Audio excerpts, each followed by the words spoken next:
BK Matin, l'interview. On a vu au Cameroun, à chaque fois qu'on a peut-être une nouvelle loi, une nouvelle mesure, il y a quand même des personnes qui s'arrangent à... Votre préoccupation est légitime. Je vais vous dire pourquoi. Parce que elle est légitime dans la mesure où en ce moment, la décision reviendra au consommateur. Le consommateur va dire que vous êtes cher, je ne viens plus chez vous. C'est en ça que votre objection est pertinente. Donc, avis aux opérateurs s'ils font ça. Ils n'ont aucun intérêt à le faire parce que les consommateurs ne vont plus se diriger vers cela. Au niveau des politiques fiscales, il peut y avoir un recul. Il peut y avoir un recul. Mais au niveau de l'objectif à atteindre, il y a une volonté d'atteindre cet objectif. Mais le problème de la loi de finances, ce n'est pas les recettes dans notre pays.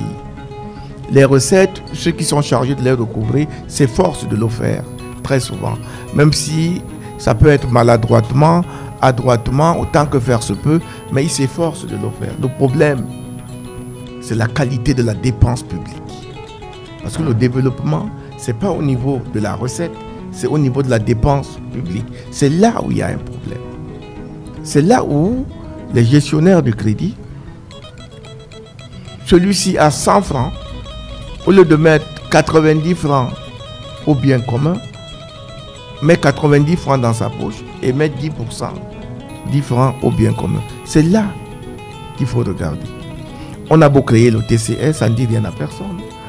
On a beau mettre en place des structures, ça ne dit rien à personne. C'est à ce niveau-là, au niveau de la corruption, au niveau de la qualité de la dépense publique, qu'il faut peut-être éduquer non plus le peuple, les citoyens, mais ceux qui ont été nommés à des postes de responsabilité et qui sont chargés de travailler pour le bien commun. C'est là la grande difficulté. Donc dire qu'une loi de finances va vers le développement, en principe, toutes les lois de finances ont pour objectif de prévoir des mesures nouvelles, c'est pour le développement du pays, de prévoir des charges nouvelles pour le développement du pays. Donc ces ressources et ces emplois, si tout ça est mis ensemble dans l'intérêt de la nation, 1 an ou 2 ans après, on regarde la loi de finances de l'antépénultième année, c'est-à-dire la loi de finances d'avant, pour en faire une loi de règlement, c'est-à-dire est-ce que donc ce qu'on a prévu a été réalisé. On se rend compte que on a recouvré peut-être 75% des recettes prévues. On s'est endetté pour le différentiel. Mais on n'a pas réalisé 30% de ce qui était prévu. C'est là où vous, les journalistes, vous devez être regardants pour demander à ceux qui nous dirigent, mais bon Dieu.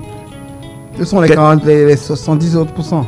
Qu'est-ce que vous faites des 70% alors qu'on a recouvré 70%. Dans les 70%, recouvrés qui deviennent 100%, vous avez réalisé 30%. Qu'est-ce que vous avez fait des 70 autres pourcents, bas 70% de recettes? Qu'est-ce que vous en avez fait? C'est vous qui devez poser ces questions.